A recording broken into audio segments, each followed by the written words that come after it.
Marlon Cheeto Vera taking on Deiveson Figueiredo. I love this matchup. I'm going to be straight up with you guys. A lot of people wanted to see Piotr Jan and Marlon Cheeto Vera. Those are the two like slowest starters in this bantamweight division. I did not at all like that matchup, but this one's fun. Deiveson is a good striker as well. He's got a lot of power at the flyweight division. Hasn't translated like a crazy amount up in the bantamweight division, where he's kind of turning into more of a wrestler and grappler. But Marlon just lost for the belt. He got 50-40 forward against Sugar Sean O'Malley. Ate the most freaking huge knee ever known to mankind by Sean O'Malley, and he's going down in the rankings as he should to fight Deiveson Figueiredo, and what I do think will go to a decision, because again, how is Deiveson going to knock out Marlon?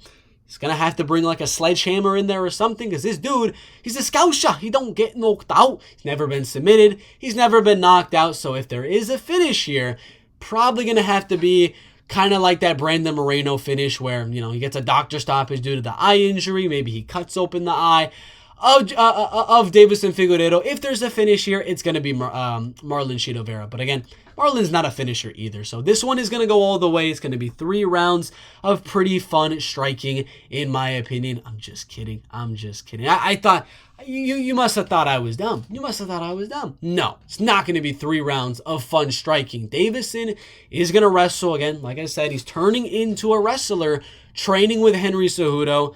He's won in all of his fights to end up on the mat at one point or another. He was losing the striking, actually, which I thought was super interesting, against Cody Garbrandt. He was losing on the feet, and I believe lost round 1 against Cody Garbrandt in that fight, but was able to come back in round number 2 by getting the takedown, getting the back of Cody Garbrandt, and he was able to submit him. The Rob Font fight, he landed 4 takedowns, had a lot of control on it. He attempted 5 takedowns on Garbrandt as well after losing round number 1. Going to be a huge factor here. So that's pretty much it. If it stays on the feet, Deiveson is not as big, he's not as lengthy as Marlon Cheeto Vera. He's more of a counter guy, but sometimes he will pressure forward and try to land the big shot. Not going to matter. It's not like you're going to hurt Marlon Cheeto Vera. So if it does stay on the feet, I would say Marlon wins round 2 and wins round 3 and coasts off to a nice 29-28 decision, landing a little bit more volume in the striking than Deiveson Figueiredo. Maybe landing a big shot here or two, maybe cutting up Deiveson. Again, if it stays on the feet, I'm going Marlon Cheeto Vera. But you just got to know Davison's going to come out there with another wrestling-heavy game plan. Because why would he want to go out there and try to knock out Marlon, who just does not wobble to freaking anything? Again, how many takedowns did he land on Rob Font, his bantamweight debut, where we're all expecting this to be a very, very fun 3-round striking affair, and instead it's a little bit of striking here and there, and then boom, takedown. Like every single round, a little bit of ground and pound, a little bit of control, but he used that, and that was pretty much the reason he was able to win, because he actually got outlanded in round number 1. The round number 2 strikes were even, and then he won round number 3 with his striking. But because he mixed in wrestling and grappling, he won the fight. And that is why I have Figueiredo winning. If you're still here, I commend you. But that's why I'm going to have Deiveson, because Marlon doesn't throw enough volume. And in those moments where he's not throwing and Davison's able to land a few, and where Marlon's just about to pick up his volume, Figueiredo's going to get into the clinch. He's going to start wrestling. He's going to start grappling.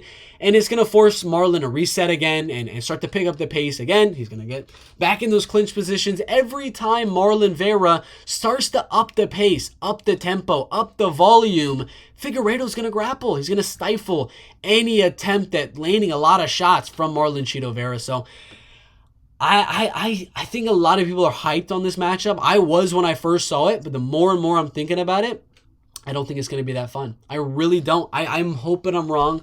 I'm praying this is the worst prediction I've ever made, and this is a fun one.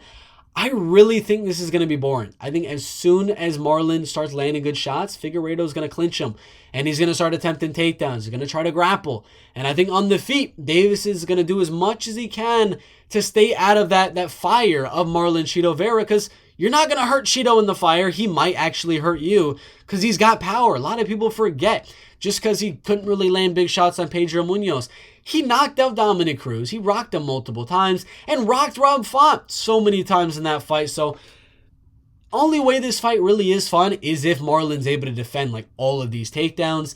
get into the fire with Deiveson and swing and let the volume go. But he's going to make it slow. Deiveson's going to make it slow and wrestle and grapple, which I don't like. Again, I don't think it's going to be fun.